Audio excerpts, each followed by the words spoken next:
Hi. Please watch videos part 1 and part 2 before watching this video.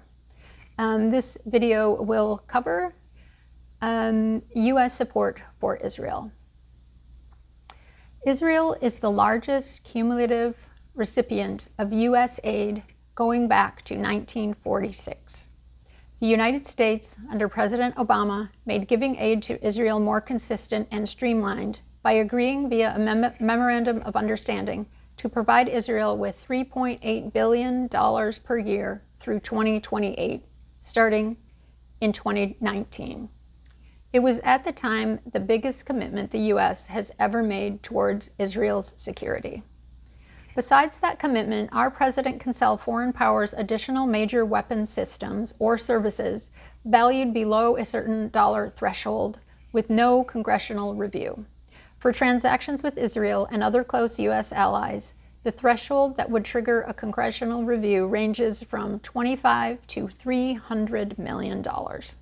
Congress can block a sale through a joint resolution, although it never has. In August of 2024, the Biden administration agreed to spend an additional $22 billion on military aid to Israel in the first year of the war in Gaza. As of March of this year, Trump has approved nearly $12 billion in major FMS sales to Israel beyond the standard $3+ billion. In his first term, even though he slashed the overall State Department budget by 28%, he still maintained the full annual agreed-upon amount to Israel.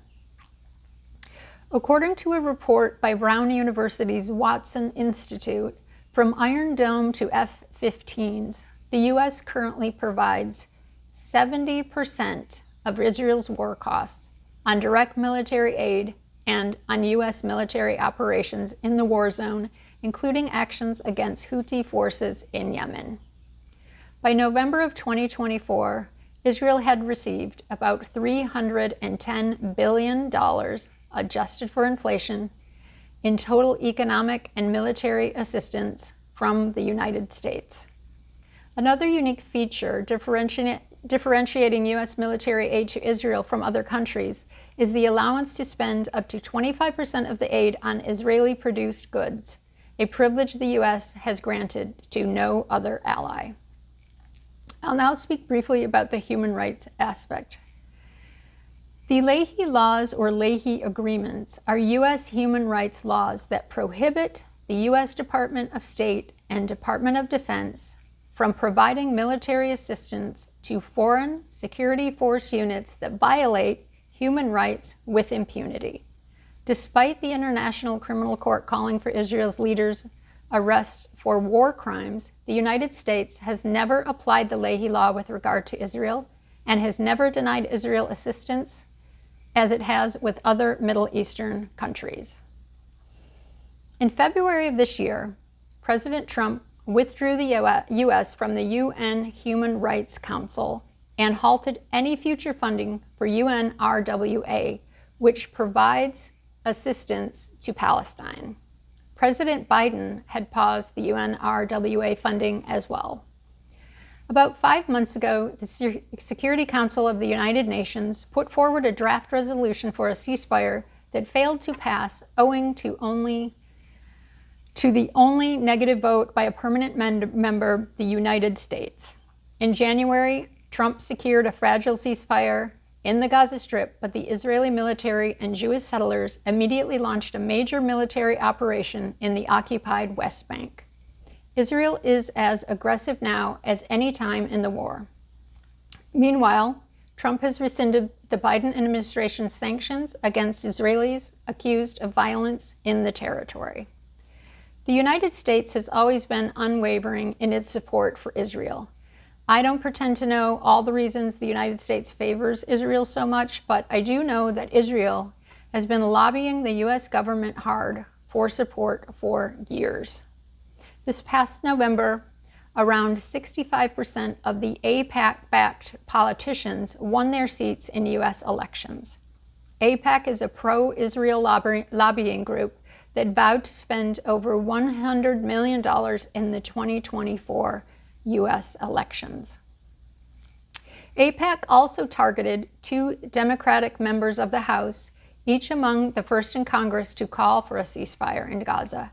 AIPAC spent $20 million to back their primary election opponents, successfully unseating them both.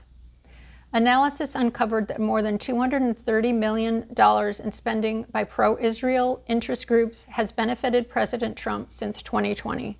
Miriam Adelson's Preserve America PAC is by far the biggest spender, pouring over $215 million into U.S. presidential elections to help Trump, but candidates from both sides of the aisle take money from pro-Israel PACs. Since the start of the war, there have been growing cries from some in Congress to take a harder line with Israel over its military assault on Gaza.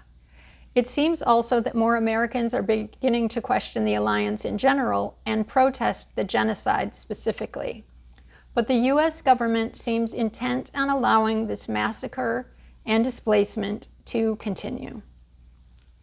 President Trump has stated several times that the U.S. will take over the Gaza Strip and it will become a Mediterranean Riviera. He even tweeted out an AI-generated clip of what it would look like, complete with a 40-foot statue of himself. He seems to be fantasizing about a beautifully developed destination, all while the Palestinian people are being killed, starved, and pushed out. Israel's ultimate goal is to remove all Palestinians from Israel. They have been at this for decades, but really seized the opportunity to finish what they started when they learned Hamas was going to attack. I don't know if this is true, but it has been reported that Israel knew Hamas was coming and allowed the attack on their own people so they could retaliate in a disproportionate way and finally, eventually, get rid of the Palestinians. I'm sure you're aware that a lot of students are currently being detained and their visas are being revoked for speaking out about this war. These students are not terrorists. They are just trying to make the world aware of what is going on. The U.S. government is also refusing visas for people they think may speak out about the war upon arriving in the U.S.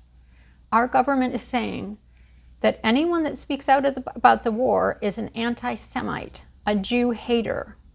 This is absolutely false. There are many Jews in the U.S., throughout the world, and in Israel that are against these atrocities.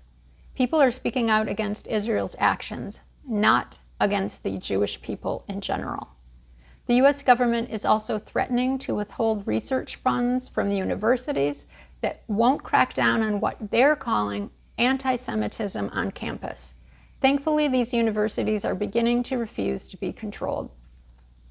I'm not saying that there isn't any anti-Semitism on campus, but they are using anti-Semitism as an excuse to detain people.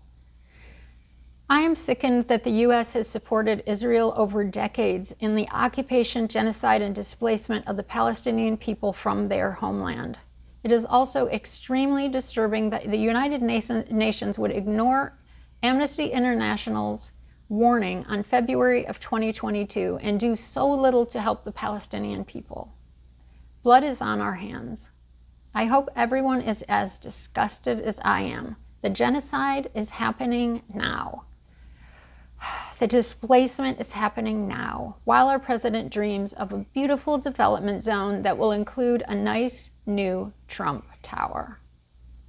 Please call or write your representatives and speak out against this atrocity before it's too late for the Palestinians.